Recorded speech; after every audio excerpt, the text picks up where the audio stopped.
Hello नमस्ते प्रणाम। आप देख रहे हैं भोजपुरी खबर और आज के रिपोर्ट में एक बात आप लोगों से खुलासा करने वाला हूं। खेसारी लाल यादव का एक बहुत दिन पहले, आज से 9 साल पहले एक गाना आया था, जा ये करे जा तारू तो जा।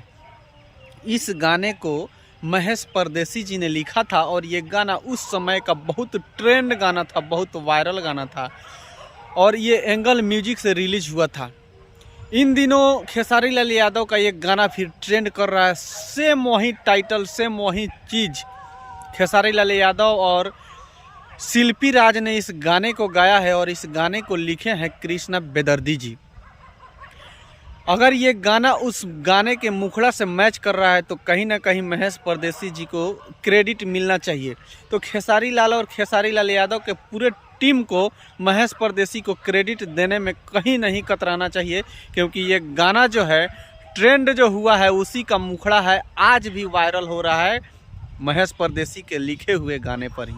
तो खेसारी लाल यादव को कम से कम शर्म तो आना चाहिए कि महेश परदेसी को क्रेडिट दे, लेकिन उनका ना नाम कहीं दिख रहा है और ना आता पता दिख रहा है और ये गाना इतना ज़्यादा ट्रेंड कर रहा है। तो खेसारी लाल यादव से यही कहना चाहेंगे हम कि खेसारी लाल यादव पहले का जो गाना महेश परदेसी का लिखा हुआ है उस गाने को एक बार खोल के देखिए और जब उस गाने को देखिएगा तो आपको खुद शर्म आएगा और महेश परदेसी को कम से कम क्रेडिट देना तो बनता है, ये लाजमी है। अगर आप नहीं दिए हैं क्रेडिट तो ये आपके लिए ठीक नहीं है, क्योंकि गाना लिखा हुआ है महेश परदेसी का और ज़रूरी भी है उनको क्रेडिट देना।